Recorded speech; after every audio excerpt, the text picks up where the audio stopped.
Se Deus é soberano, nossas escolhas realmente importam? Ou tudo já está decidido? Essa pergunta divide igrejas, teologias e confunde muita gente que ama a Bíblia. O problema é quando a gente acha que precisa escolher um lado. Ou Deus manda em tudo, ou o ser humano é totalmente livre. Mas a realidade é que a Bíblia nunca fez essa separação. Olha só, em Isaías 46:10, Deus diz que anuncia o fim desde o começo. Mas em Deuteronômio 30:19, Deus pede para que se escolha a vida. E isso não é uma contradição. Eu vou explicar o porquê. Deus é soberano. Ele governa a história, ele governa todas as coisas. Mas isso não faz de você um robô. Você tem escolhas. A soberania de Deus, ela não é como se você fosse uma marionete nas mãos de Deus. Mas sim, Deus tendo o controle de todas as coisas, apesar das suas escolhas. E eu separei 3 exemplos bíblicos para demonstrar isso. Em Gênesis 50:20, José, após se tornar o número 2 em autoridade no Egito, ele entendeu que, apesar das escolhas dos irmãos, Deus transformou o mal em bem. Caim irou-se com a rejeição da sua oferta. Quando a oferta de Caim é rejeitada, Caim é tomado por uma ira intensa e Deus tenta alertá-lo disso, dando uma chance para ele se redimir. Mas Caim escolheu fazer uma armadilha para seu irmão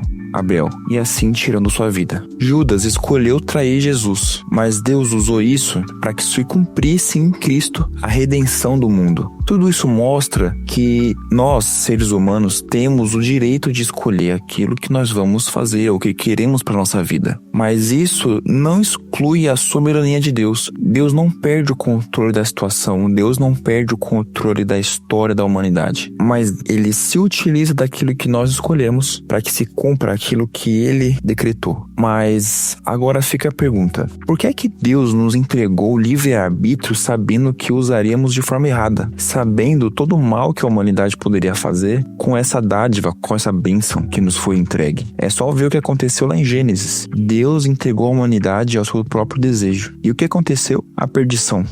A humanidade se corrompeu cada vez mais com a maldade no coração daquelas pessoas. Aliás, amor por obrigação não é amor, é só uma programação. E o que Deus procura em nós é um amor genuíno, é um amor que nós escolhemos entregar a Ele. Um amor forçado, um relacionamento forçado não é amor, e não é o que Deus quer que tenhamos com Ele. O que Deus quer é que nós escolhamos nos relacionar com Ele, que nós escolhamos seguir os seus mandamentos, seguir os seus estatutos. E isso por si só é uma prova de amor, porque apesar da escolha de fazermos o mal, decidimos fazer o que agrada à vontade do Senhor. C.S. Lewis, um grande autor cristão, que aliás é o mesmo criador das Crônicas de Nárnia, ele dizia que sem liberdade não existe o amor verdadeiro. O que é verdade, é só você pegar num relacionamento. Imagina uma mulher sendo forçada a se casar com um homem. Que sentimento essa mulher vai ter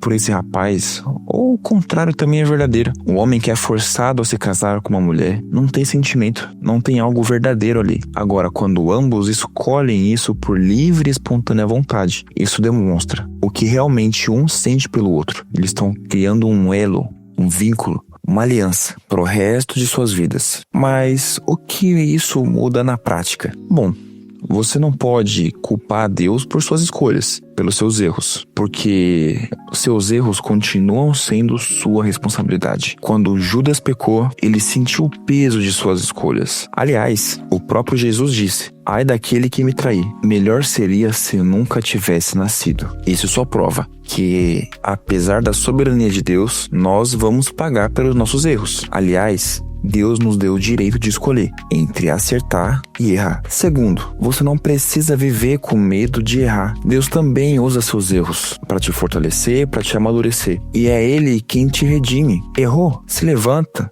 a cabeça e continua. Se arrepende daquilo que você fez. E através do arrependimento, Deus libera perdão. E terceiro, responsabilidade e confiança caminham juntas. Temos uma responsabilidade através do livre-arbítrio. E o que nós vamos fazer com essa responsabilidade? Através das nossas escolhas, Deus passa a confiar mais em nós. E com base nessa confiança, Deus opera em nós muitas maravilhas. Deus é soberano sobre todas as coisas. e você é responsável pelos seus atos. E é nessa visão que a fé cristã é baseada. Não fuja da responsabilidade, mas aprenda a caminhar com seus próprios pés, segurando as mãos de Deus. Mas e você? O que você pensa disso? Comenta aqui embaixo, eu quero saber sua opinião. Vamos conversar aqui nos comentários. Comenta também qual é o próximo tema que você gostaria de ver aqui no canal. Meu nome é Samuel, esse é o Gigante Walk e nos vemos na próxima.